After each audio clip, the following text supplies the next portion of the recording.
Hello. I've got to be kind of quiet. It's quite late. It's like nearly 4.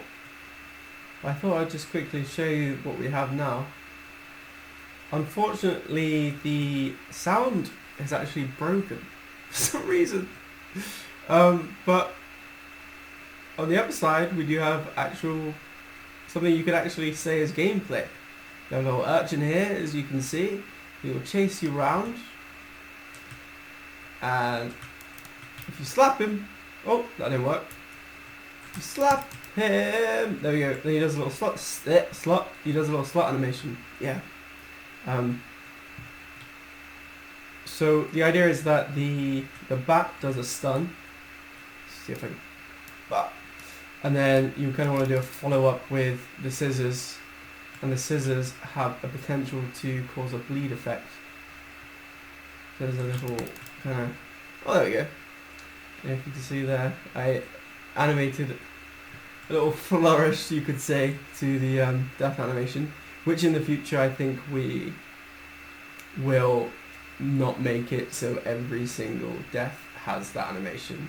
But right now I thought it would be fun, just because essentially we want to have one animation kind of just bunged in there for each thing, just so it's in there, because we're kind of pressed for time, I think.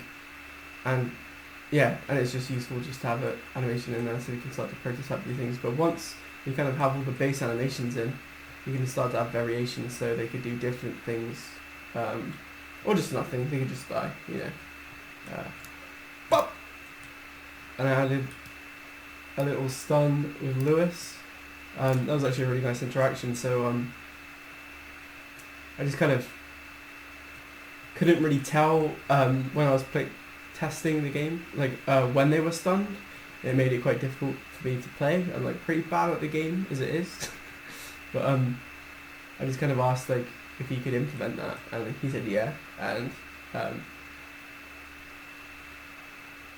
then, well, there was already a stun in there obviously, but what I mean to say is that if I made an animation for that mechanic, how quickly you could implement it, and I kind of whipped something up, and then you just instantly put it in.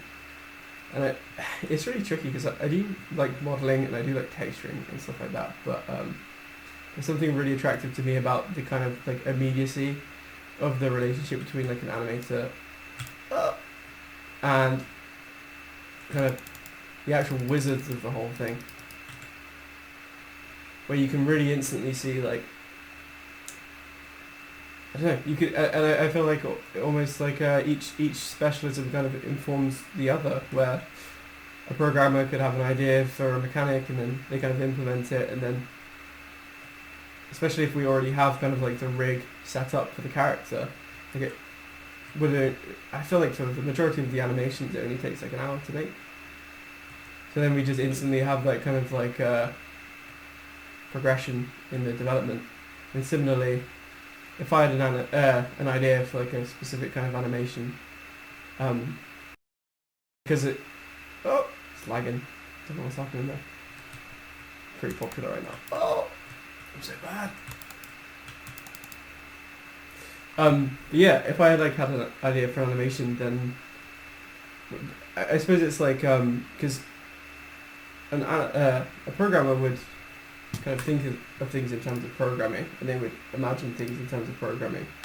I feel like recently I've had my little kind of rigger animator hat on quite a lot, and so I might think of an animation, and that might just translate into gameplay somehow.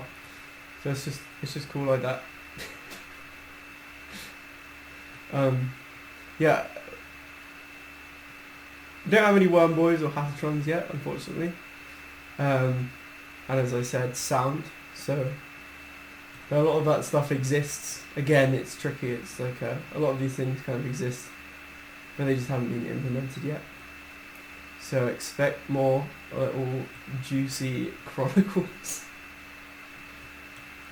And yeah, I think it'd be great to have a dodge, because right now you're either kind of running away from them, as you probably could see with me playing the game, where it's quite direct kind of like back and forth in terms of.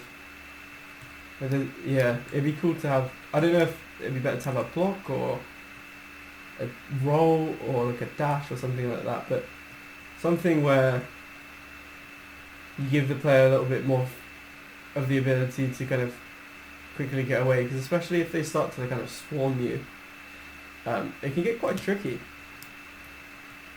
I suppose adding a dodge isn't the only solution to that, but I personally like the idea of having a game that's difficult but then just giving the player more stuff to do. But yeah, that's where we're at today. I suppose what I kind of was hoping for in my little video to you yesterday did to a pretty decent extent come to fruition, so that's nice. Yeah. God bless. I fucking love your art, by the way. The like, what do you call it? Like a gauntlet or a glove? I can't remember exactly, but dude, that must have taken a minute. It's just I literally was there for a while, just kind of going back and forth in the images, kind of like looking at the layers. It kind of reminds me of this guy Oleg something. He's making the game ill, and just like the way he does kind of like these crazy layered rigs, like anything with multiple layers is just super satisfying for some reason. It all just comes back to Shrek, really, doesn't it? But yeah, God bless.